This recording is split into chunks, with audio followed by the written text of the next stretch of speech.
ब्रेकनंतर आपलं पुन्हा एकदा स्वागत। नमो किसान महासन्मान योजनेचा हप्ता जमा होणार आहे। शिर्डीमध्ये पंतप्रधान नरेंद्र मोदी यांच्या हस्ते वितरण देखील होईल। राज्यातील 13,45,000 शेतकऱ्यांना या दोन्ही योजनांचा लाभ। तिला मोठी महत्त्वाची बातमी, राज्य सरकारकडून शेतकऱ्यांना 31,628 कोटींच्या पॅकेजची घोषणा करण्यात आलेली आहे। मुख्यमंत्री फडणवीसांनी ही मोठी घोषणा केली। 3 हेक्टर पर्यंत शेतकऱ्यांना मदत केली जाणार आहे।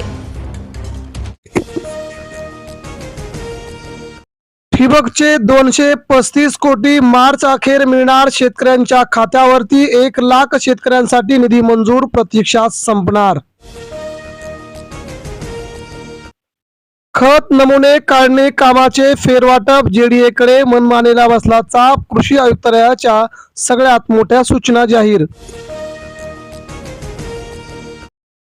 पूर्व मोसमी पाऊस, गारपिटीचा पिकांना दणका, फळबागाचं मोठं नुकसान। काढणीला आलेल्या पिकांचे तातडीने पंचनामे करण्याची मागणी। सर्वाधिक फटका बसलेली पिकं म्हणजे गहू, द्राक्ष, आंबा, केळी, फणस, हळद यांना शेतकऱ्यांच्या प्रमुख मागण्या आल्या समोर। केळी दर हजाराच्या आत, निर्यात ठप्प झाल्याचा उत्पादक शेतकऱ्यांना मोठा फटका। इराण इस्रायल युद्धाचा महाराष्ट्रात देखील मोठा फटका। काजू बी दर प्रति किलो 165 ते 170 रुपये किलो। जिल्ह्याबाहेरील अनेक कारखानदार खरेदीसाठी दाखल, पहिल्यांदाच एवढे भाव झाले कमी। अकोला बाजारामध्ये तुरीला हमीभावाजवळ दर 8,245 रुपये किमान दर मिळाल्याची ऐतिहासिक माहिती। विजांसह वादळी पावसाचा इशारा, महाराष्ट्रातील दक्षिण मध्य महाराष्ट्र तसेच मराठवाडा, विदर्भातील बहुतांश जिल्ह्यांना आज झोडपणार मुसळधार पाऊस। सीताफळांचं भवितव्य ठरवण्यासाठी पुण्यात कार्यशाळा, फळमाशीचे संकट नियंत्रणासाठी होणार चर्चा। कार्यशाळेत तज्ज्ञांची व्याख्यानं, शेतकऱ्यांनी लाभ घ्यावा। 50,000वरती शेतकऱ्यांचे धान अंजनेच्या फेऱ्या, 60 लाख क्विंटल असं धान अपेक्षित, परंतु सरकार मात्र निरुत्साही। पुणे विभागात गहू काढणीला आला प्रचंड मोठा वेग, मजूर टंचाईमुळे हार्वेस्टरकडे शेतकऱ्यांचा वाढता कल। शेतकऱ्यांना शेती परवडेना, मोठी किंमत।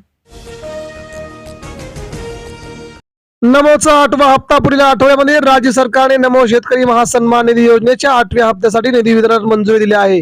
राज्यातील पात्र शेतकऱ्यांच्या बँक खात्यावरती पुढील आठवड्यात नमोचा 8वा हप्ता जमा होईल, अशी माहिती कृषी मंत्री दत्तात्रय भरणे यांनी दिली। त्यामुळे शेतकऱ्यांच्या खात्यावरती साधारणतः 23 तारखेला पैसे येणार असल्याची मोठी अपडेट मिळते। स्वामीनाथन आयोगाच्या शिफारशींप्रमाणे हमीभाव द्या, संजय खोडके यांची मागणी। केंद्राला लवकरच प्रस्ताव पाठवण्यासाठी मंत्री सावकार यांचं आश्वासन। जिल्हा परिषद शाळेचे विद्यार्थी लय हुशार, नवोदयमध्ये सरस, शिक्षक अधिकाऱ्यांच्या कष्टाचं फलित। यशस्वी विद्यार्थ्यांपैकी 75% विद्यार्थी जिल्हा परिषद शाळेचे।